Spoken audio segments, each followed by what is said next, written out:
Gulf War, an aircraft previously unwanted became the most valuable member of the American arsenal, the Fairchild Republic A-10 Thunderbolt II. More than the publicity, the weapon system was really vindicated because it was a proof of concept that people that were associated with the airframe knew that it could do the job, but not a lot of other people did, especially some of the senior Air Force leadership. And it was very rewarding to go out and kick butt.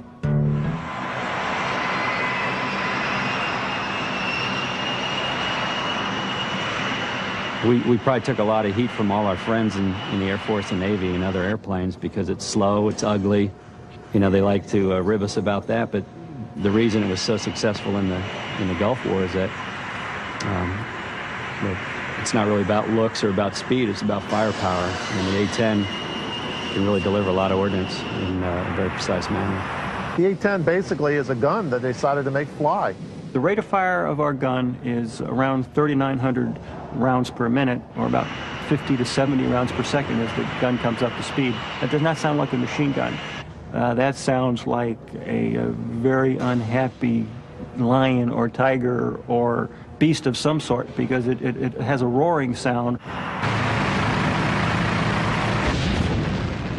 When the time came to name this intimidating airplane, only one beast came to mind. Now, obviously, when the A-10 follows a long line of distinguished hogs, someone had to come up with a hog-like name for this airplane, and looking at it, the obvious hog-like name for an airplane that's this ugly would be the Warthog. I think its mission of ground attack brought on some of that. You know, it's down and dirty in the mud, like a Warthog. After its rousing success in the Gulf War, few remain unfamiliar with America's Warthog. During the war, Hog pilots flew 8,100 sorties, destroyed more than half of the Iraqi armor and artillery, assisted in search and rescue missions, hunted Scuds, and often operated in the darkness of night. The airplane's remarkable durability and the hard work of Air Force pilots and mechanics enabled the Warthog to operate with a mission capability rate of an astonishing 96%. And in a tribute to its toughness, only 6 of the 144 Warthogs deployed to the Gulf were lost. The Warthog is one of the most formidable airplanes in the history of aviation. Although this highly maneuverable airplane can carry a remarkable 16,000 pounds of mixed ordnance, it is the massive 30mm Avenger cannon which places the Warthog in a class of its own. The Avenger can fire 70 rounds a second and is the largest gun ever put into a fighter airplane, capable of killing tanks, trains, boats, or anything else that gets in its way. With an impressive mixture of agility, rugged toughness, and devastating firepower, the A-10 stands as one of the world's great planes.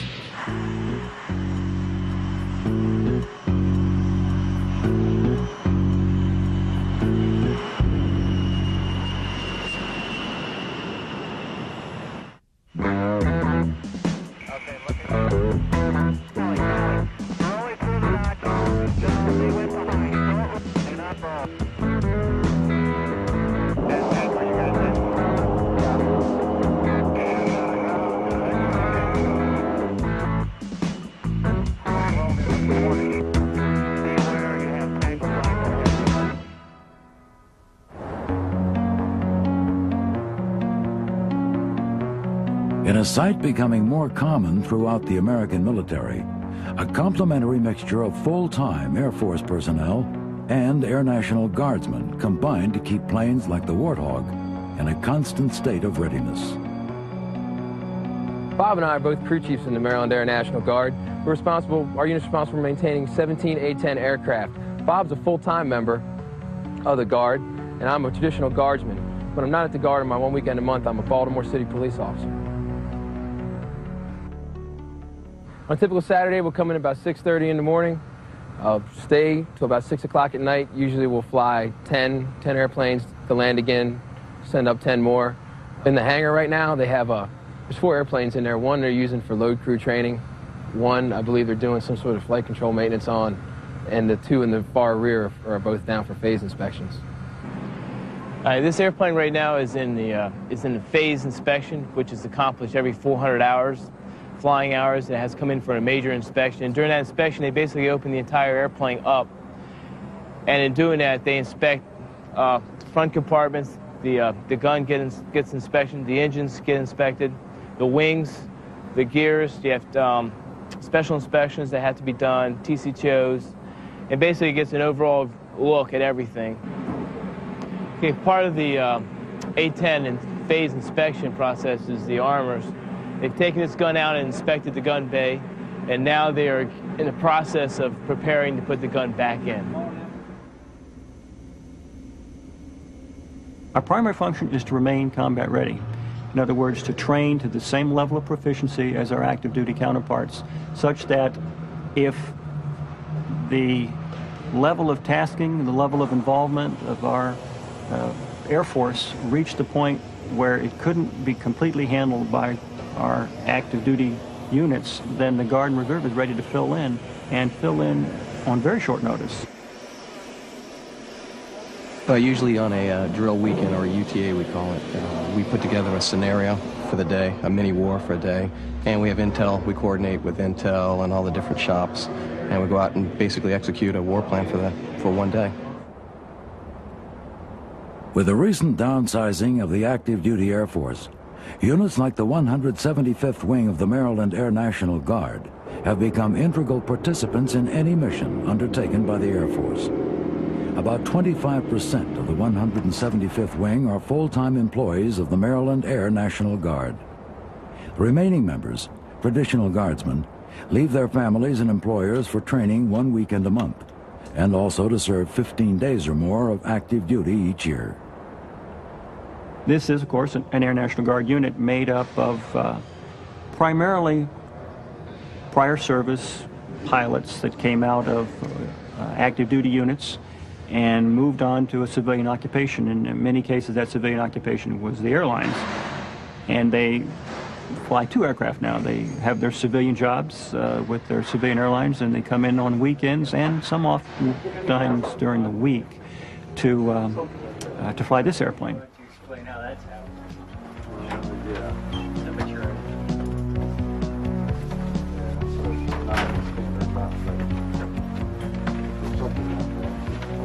That's the most important thing.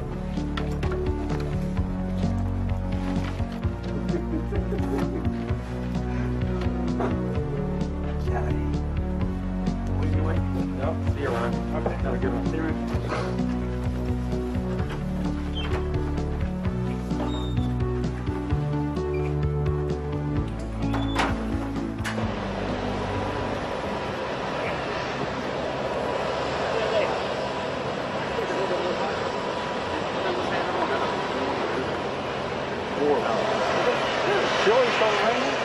Amongst the proud and select group who call themselves Hog pilots, one stands alone.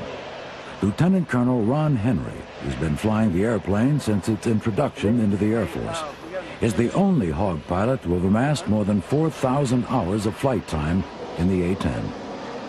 Nicknamed the Professor for his academic and meticulous approach to his job, Henry's invaluable experience and insight have helped countless younger pilots master their craft.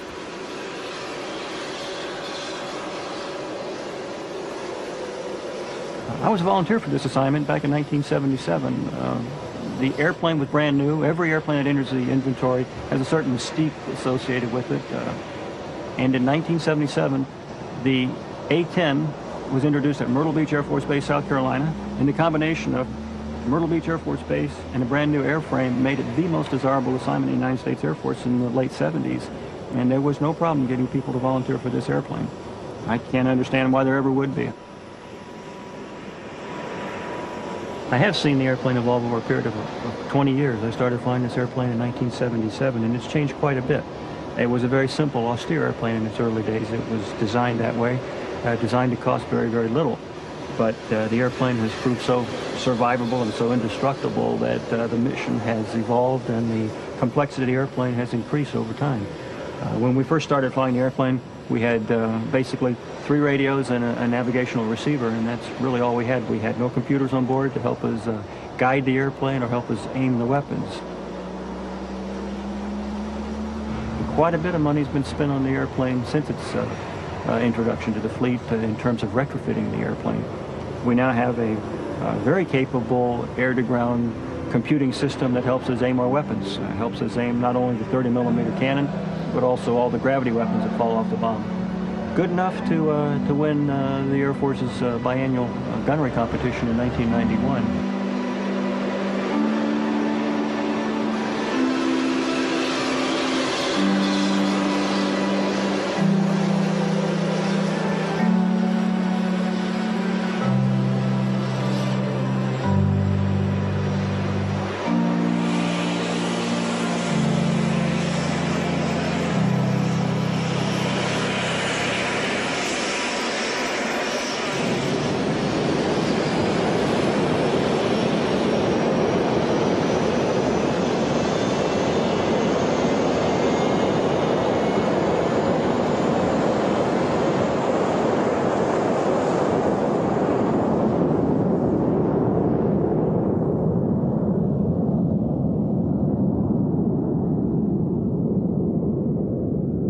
What I like most about the Guard is that we can just continue to fly as line pilots until we're 55 years old, an opportunity you usually don't have in the active duty. We enjoy flying, obviously, more than anything in our career, and that's why we joined the Guard. Affection and enthusiasm for flying the Warthog makes the rigorous training seem less demanding than it is. Hog pilots can ill afford to be unprepared for the challenging missions the A-10 must perform, and keeping the unit ready is a full-time occupation. We train continuously, not just on weekends. We run a flying operation here 4 to 5 days a week, and with the luxury of an airline schedule, many of our pilots can come in and fly several times a week if they wish, and we can maintain the same level of proficiency. In the past 2 years, many of these Maryland Guardsmen have twice left their families and full-time jobs to assist NATO forces in Bosnia. Despite the serious nature of their service, these Hog pilots feel their affection for the Warthog helps them keep things in perspective. I think we're a little bit more casual and not as threatened about our ego per se, but it's a single-seat airplane, so you get to fly it by yourself. You don't have to talk to anybody else about what you're doing. We always fly in 2 or 4 aircraft, and we train routinely at low altitude, 500 feet, or you can go lower in certain areas. And that, you know, moving around at 300 knots, that's a lot of fun. Flying the Hog has got to be as fun as any fighter to fly. It's single seat. It's a VFR mission, which means you don't have to fly on predetermined routes. You can navigate with much more freedom, and it's just a great deal of fun. I think it's the most enjoyable type of tactical flying I could ever hope to do.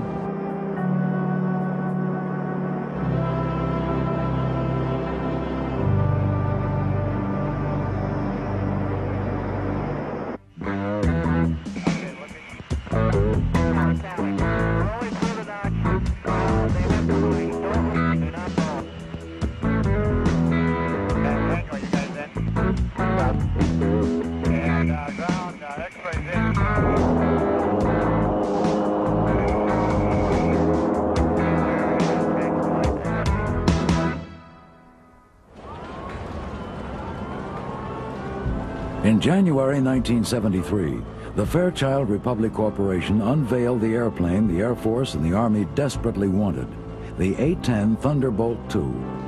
It was not a pretty sight, but it was exactly what the military needed. The conflict in Vietnam had painfully illustrated the need for a new aircraft to handle the difficult task of close air support, a role the A-10 was methodically designed to perform. This task is one of the most difficult in all of aviation. The Warthog must loiter around the battlefield while providing support for ground forces and destroying enemy tanks, vehicles, and artillery. And this job must be performed at low altitudes under heavy enemy fire.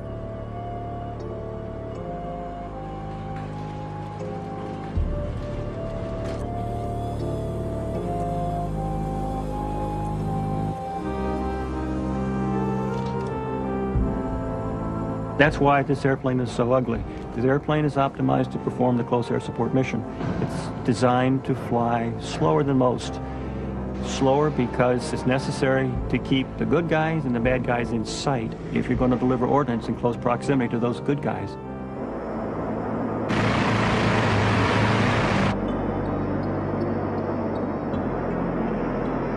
The A-10 evolved from lessons learned in Vietnam, but it was in reality designed to provide close air support in Europe. The A-10, with its tank-killing ability, stood as an integral part of NATO's strategy to match the threat of Soviet tanks, which stood poised to storm across Germany. 40 years earlier, the Germans had unleashed upon the world the power of close air support. By the summer of 1939, Germany's resurrection into a military power was complete. The Nazi regime combined a huge, highly mechanized army with a devastating fleet of 4,000 all-metal aircraft. Hitler's Air Force, the Luftwaffe, pushed the envelope of war into a terrifying new era. The strategy behind the design of the Luftwaffe was close air-to-ground support, a strategy unveiled with terrifying precision during the Nazis' invasion of Poland. In a pattern destined to be repeated throughout Europe, the Luftwaffe soared ahead of Hitler's highly mechanized army and pounded enemy troops, artillery, and aircraft.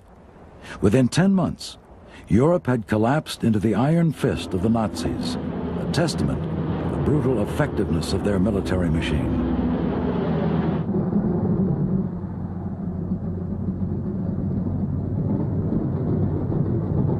In the wake of the German victories and the emerging threat from Japan, American airplane manufacturers began designing and manufacturing airplanes at an extraordinary rate.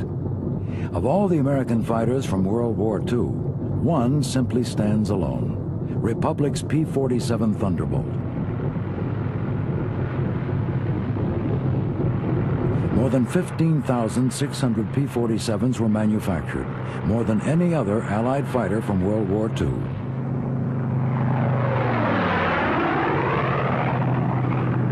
Nicknamed the Jug, the Thunderbolt was the largest of all the Allied single-engine fighters and weighed an astonishing 8 tons.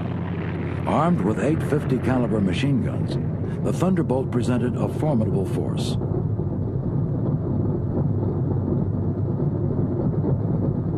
Driven by a 13-foot propeller and a 2,300 horsepower Pratt & Whitney engine, the P-47 was the fastest U.S. fighter and could reach speeds of 428 miles per hour.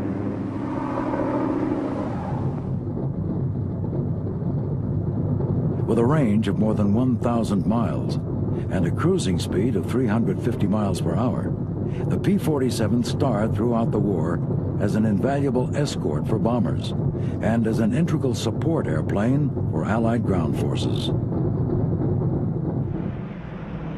Along with planes like the North American P-51 Mustang, the P-47 provided vital Allied support for the Normandy invasion, repelling German troops and weaponry which defended the shores of France.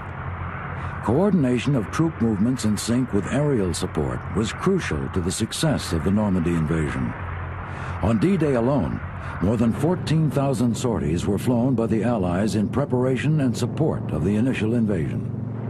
The Allies learned the lesson of close air support quickly, and the legendary P-47 Thunderbolt helped bring the Allies victory in Europe and in the Pacific. After World War II, and in the wake of the tremendous success of the original Thunderbolt, the Republic Corporation began developing the lineage of jet airplanes which led to the Warthog.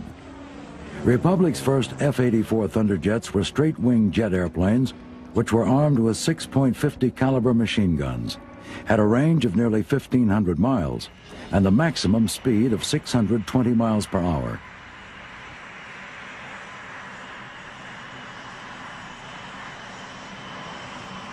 The first prototype flew in early 1946.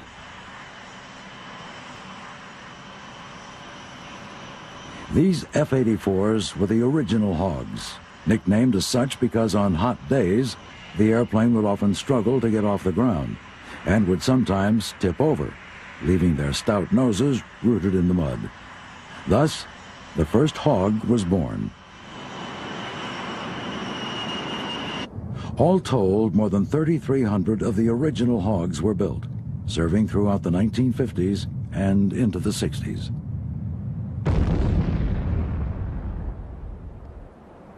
Republic continually upgraded the Hog, and in 1952, they produced a swept-wing version, known as the F-84F Thunderstreak. The legacy of the Hogs continued when pilots christened the Super Hog. The Super Hog, capable of a speed of 685 miles per hour and a range of 1,650 miles, soon developed into an integral member of the U.S. Air Force. It could carry a variety of rockets and bombs, and Republic built more than 2,700 Super Hogs. The F-105 Thunder Chief, introduced in 1956, demonstrated that Republic was not going to rest easy after the success of the F-84. And it did not take long for the F-105 to be given a Hog name of its own.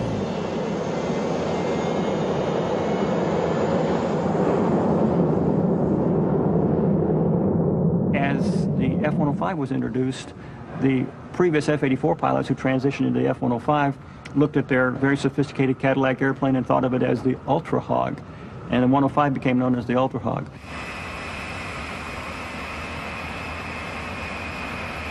Capable of speeds in excess of 1,200 miles per hour and a range of 2,000 miles, the Ultra Hog demonstrated the rapid evolution of the jet from an imperfect machine to a sleek vehicle with power, range, and firepower.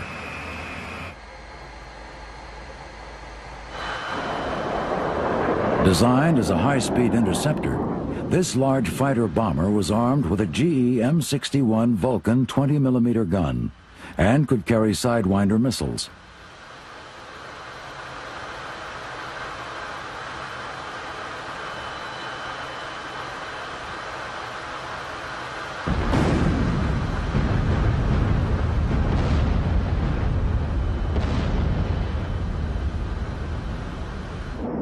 The Ultra Hog could also carry nuclear warheads in its bomb bay, and ultimately, nearly 900 F-105s were built.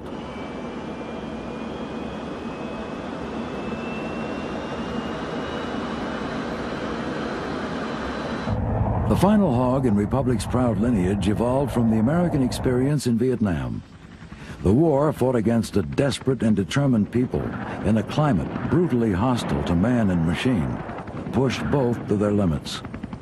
In the battlefields of the harsh, humid jungle, troop support was a foremost concern for the American military.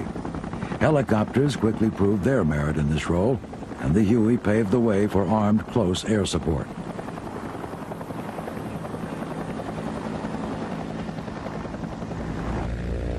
Although helicopters retained a mobility advantage over the fixed-wing aircraft, the firepower and speed offered by airplanes such as the A-10 Skyraider led many to believe a new fixed-wing aircraft was needed to fill the role of close air support. The A-10 Skyraider really illustrated a need for a aircraft that was maneuverable, close to the ground, close to the bad guys, where you could look out the window and see what you were attacking to differentiate between the friendlies and the bad guys in a very reliable manner. Fairchild Republic delivered the first production model of the A-10A to Davis-Monthan Air Force Base in October of 1975. The suggestion that the plane be called the Warthog in honor of Republic's Hog lineage, and given the ugliness of the airplane, did not sit well with the brass of the Air Force. The plane was officially named the A-10 Thunderbolt II in honor of the legendary performance of the original Thunderbolt in World War II. But to its pilots, and ultimately to anyone familiar with it, this airplane has only one name. But it's a very affectionate name. No Warthog pilot is ashamed to call his airplane a Warthog. And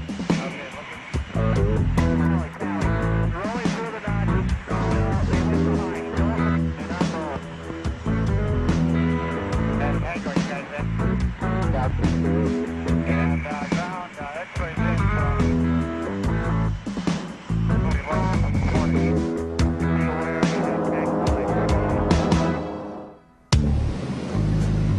The A-10 basically is a gun that they decided to make fly. It's a 30mm, 7-barreled Gatling gun, shoots at 4,200 rounds per minute, and they bolted wings, a fuel tank, a pilot, and some engines on it, and it goes out shooting at tanks and any other targets of opportunity. This is a 30mm round. It's a training round. It's been polished as a presentation round, but this is the size of the actual round. Projectile is up here. You can see 30mm is the width, the diameter of the projectile.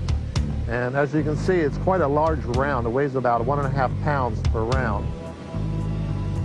And our planes carry 1,150 rounds of this. To give you some idea how long the gun system is the gun barrels actually end here, and the gun barrels start about here. The gun rotor is in this area. The hydraulic drive mechanism, the 2 drive motors are here, and the ammunition drum starts about here and extends all the way back to here. As you can see, everything from forward of the wing is devoted almost entirely to the gun system. The pilot's floorboards are actually the mounting surfaces on some of the gun structure. And with the exception of the electronic controls and the battery, almost everything is the gun. When the Air Force drew up the specifications for the plane, they wanted the capability to kill tanks. Early on in the design process, Fairchild Republic decided a 30mm Gatling gun would be the ideal weapon of choice. But the sheer size of the 20-foot GE GAU 8A Avenger cannon presented a design problem for which there was only one solution: design the plane around the gun. The Avenger is a 7-barreled 30mm cannon which delivers a frightening burst of destruction. The gun fires shells which are a foot long and weigh nearly 2 pounds. Fully loaded, the gun weighs 2 tons.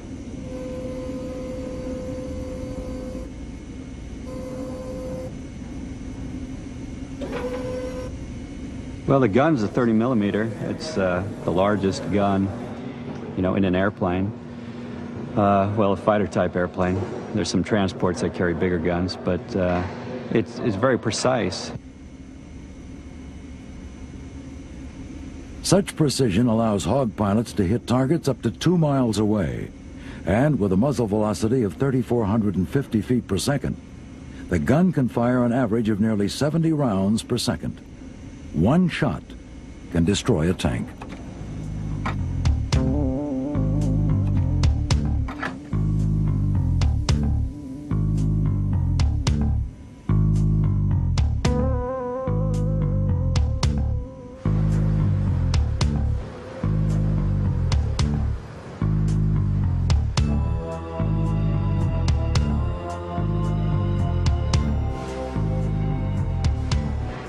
Projectile itself is exceedingly lethal.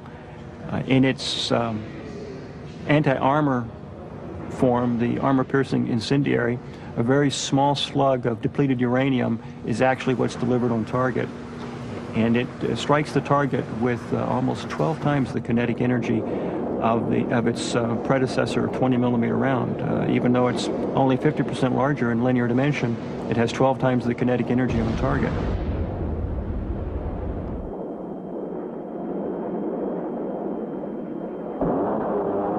The tremendous recoil force of the gun led to its positioning slightly offset to port, so that the firing barrel is exactly on the center line. This avoids the problem of asymmetric recoil forces. It produces as much recoil as the engines produce in forward thrust. Theoretically, if you had the ammunition and could hold the trigger down long enough, the airplane would come to a complete stop because the gun would win the tug-of-war. The 19,000 pounds of recoil forces dictate that the Avenger is usually fired only in short bursts of about 2 seconds, an exercise which also avoids ammunition wastage and barrel overheating. Despite its incredible power, the gun is by no means the only threat the Warthog poses to enemy forces.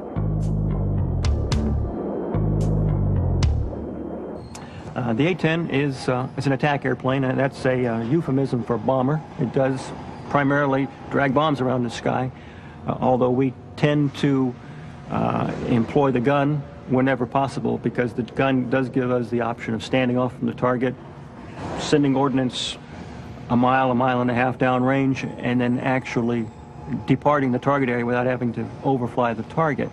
However, the airplane can carry up to 16,000 pounds of releasable external stores. And that, I think you'll find if you check your history books, is about 4 times what a World War II B-17 could carry.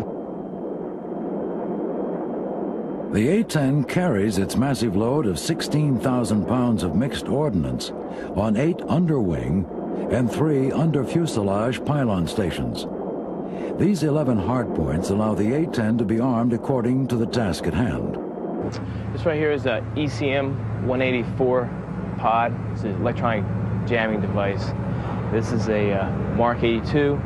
This right here is a cluster bomb.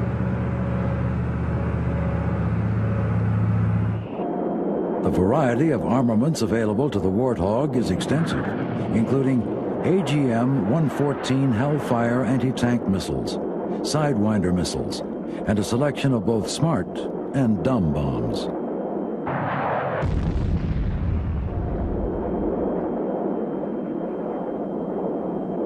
Although we carry dumb bombs or unguided bombs, we have a state-of-the-art delivery system. It's called CCIP, Consciously Computed Impact Point. And what that allows us to do is it allows us to deliver stupid bombs or dumb bombs with great precision. But the typical combat loadout of the airplane then would include the 30mm cannon and almost 1,200 rounds of 30mm ammunition, plus 6 bombs, an assortment of Maverick missiles, the air-to-air missile, which we carry, the AIM-9 Sidewinder missile, which we carry for self-defense. Armed to the teeth, few can challenge the firepower of the Warthog, and none can dispute its toughness.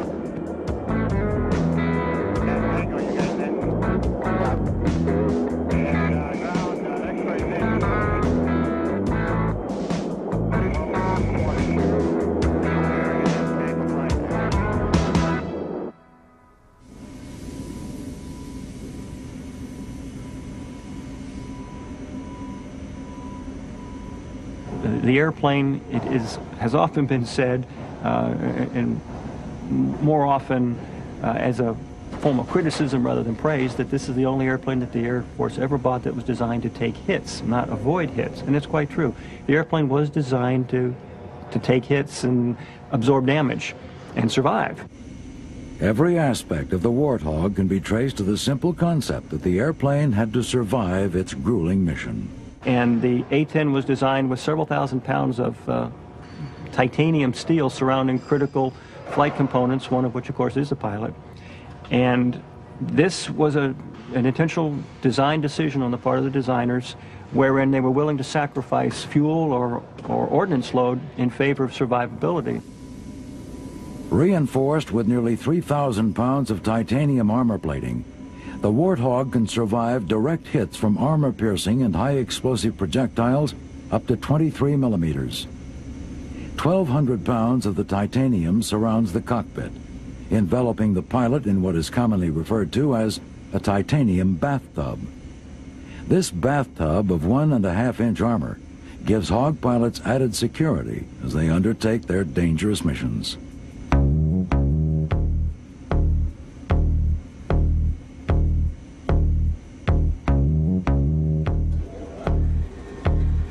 One of the features that gives the Warthog its undeniably unique profile is the placement of its engines. The A-10 had to have 2 engines for survivability. Fortunately, during the early stages of development, the designers found out that GE was working on turbofan engines for a new Navy anti-submarine aircraft. Turbofans had made inroads into civilian aircraft, but had not been much use in the military sphere. These engines held several advantages which made them an excellent choice for the A-10. They offered high fuel efficiency, and they were less noisy than turbojets, and had a lower heat signature.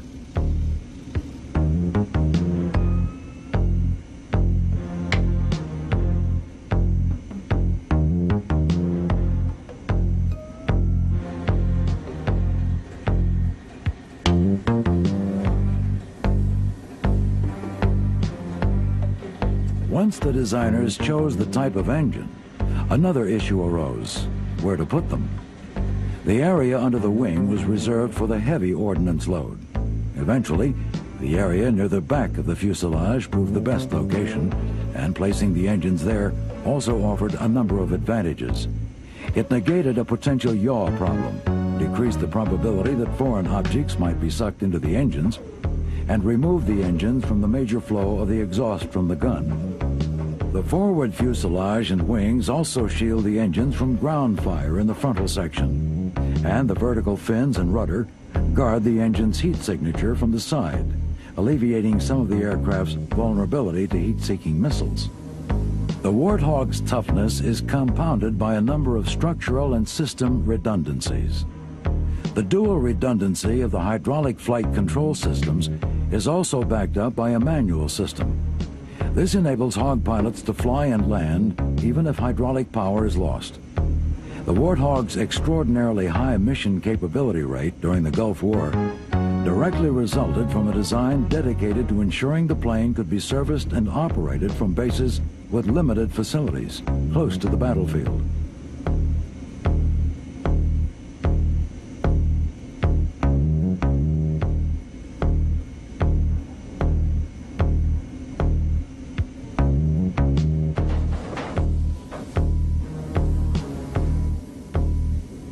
Many of the A-10's parts, including the engines, main landing gear, tails, and vertical stabilizers, are interchangeable left to right. Interchanging as well as cannibalizing parts between aircraft is a standard maintenance procedure, one used with much success during Desert Storm. The shape of the airplane, the fact that it's battlefield repairable with very simple surfaces, was all built into the airplane because the designers realized this airplane's probably going to take a hit. The mission of the Warthog is such that hits are inevitable, and there have been and will be instances when the pilot must abandon his hog to save himself. I'm the Life Support Superintendent here at the Maryland International Guard, and part of my job is to ensure that pilots can remain safe while flying, but also in case of an emergency they have to eject, that we supply them with survival gear to ensure their survivability on the ground. And part of that gear that we would pack in their kits is provided here on the board behind me on display. And a couple of those items, first, outside of a large kit, we have two small kits that are contained inside. And inside these small kits would be the items that we have shown on the wall. And let me point a couple of those out.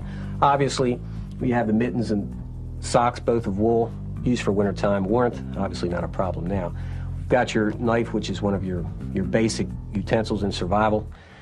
And we have a container to hold water. Water is one of your primary needs in a survival situation. And we do supply many packets of the flexible drinking water there with them. We do have food, but that is not as important as water. We also have, probably getting into the most regarding rescue, would be the flares, which we have the handheld launching flares. We have other flares here to direct rescue aircraft in to pick up that pilot. And as soon as that pilot would eject and hit the ground, his survival radio. Very important to talk to other aircraft in the air to let them know what his situation is, and also to talk to rescue to direct them to his location. Part of the A-10's mission is to fly low to the ground to give close air support to the troops there. So naturally this is going to put them in harm's way and leave them open to gunfire, missiles, and so forth. So the A-10 pilot probably finds himself in more jeopardy than the fast flyers flying at much higher altitudes. It's important that these items be there. Now, it's something that a part of our training, or a lot of our time is spent in training the pilot for something he may never need. However, should he need it, He needs to know that it is there and it will work, and fortunately could save his life.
We got the latest and greatest equipment that we can have out there, and it's constantly being upgraded. They're saying that we'll probably have it until 2025, so it's around for a while.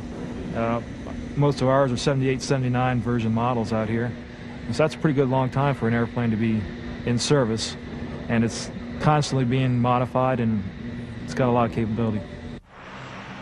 The Air Force's plan to keep the A-10 as an important member of the American arsenal comes as a vindication for Hawg pilots, who never doubted the airplane's ability, but had good cause to doubt if anyone else shared their feelings. Unproven in battle, much of the Air Force brass did not think of the Warthog as an integral part of the post-Cold War strategy, until the winds of war swept across the deserts of Kuwait. You know, the mission changed a few years ago. Before, we were looking at a high-threat scenario in Eastern Europe, and then with the change in the political climate, all that changed, and now we're looking at conflicts like Bosnia and Iraq, where the mission is different, and this airplane is well suited for both those missions in Iraq and Bosnia. Many doubted whether the Warthog could adapt to the new missions of the post-Cold War era. But the Warthog rose to the challenge, and during the Gulf War, served brilliantly in a variety of roles. Despite only flying 30% of the sorties, the A-10 was responsible for more than 50% of the confirmed bomb damage, and only 6 airplanes and 2 pilots were lost, a remarkable rate considering the danger of the missions. Given the heavy use of the airplane, it did not take long for the Iraqis to become all too familiar with the Warthog. There was a quote from one captured Iraqi who said that it was the most feared airplane. I think largely because we spent a lot of time over the troops, over the Army. You know, where some of the other airplanes were attacking strategic targets, buildings and bridges. Maybe the troops didn't have as much exposure to those airplanes, but they saw the A-10, and they were never quite sure what target we were going to choose. So, you know, there's some concern on their parts, being down below, not knowing when and where it's coming. We had 144 airplanes stationed over there, and it was 24 operations. We had 2 night squadrons and 5 squadrons on the day schedule, and we just totally saturated the air with A-10s, you know, 25 miles deep. So that's all they saw continuously, and if you could imagine sitting on the ground wondering if you're the next target, it was a big psychological game that was... And listening to the gun makes it a real, I don't know if you've ever heard it, but it makes a great roar. And it echoes, and you can hear it for quite a way. And having to listen to that hour after hour, day after day, I'm sure it took its toll on them.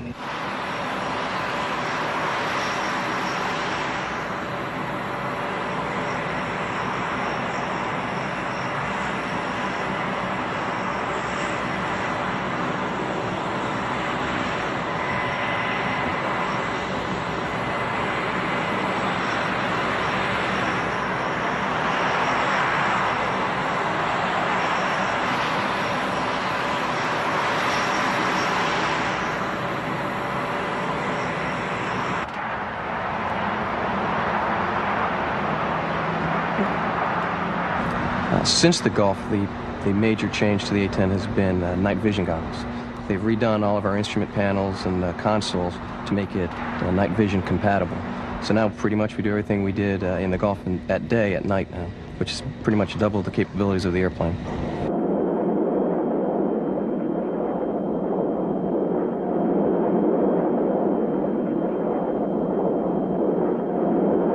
the A-10's role in the Air Force cemented well into the 21st century, the Air Force and the Air National Guard will continue to keep the Warthog combat ready, demonstrating a successful adaptation by the military in a changing era.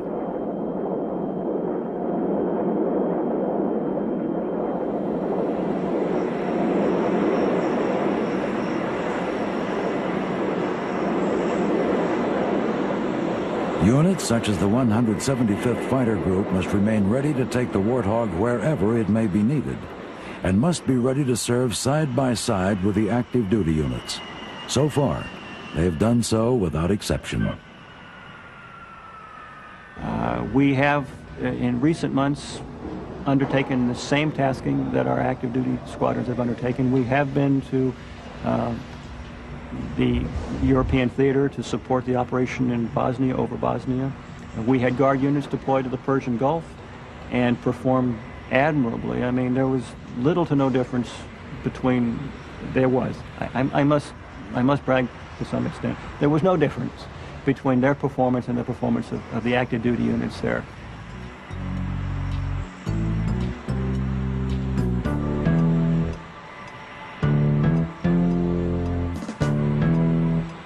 Once deemed too slow, too simple, and too ugly to be of much value, the A-10 Thunderbolt II, the Warthog, now stands as one of the world's undeniable great planes.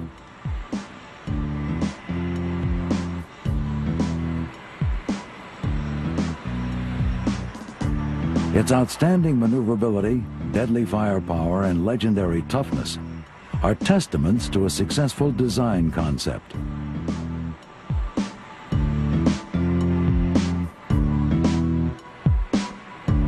The pride and affection felt by Hawk pilots and crewmen for their airplane, unrivaled.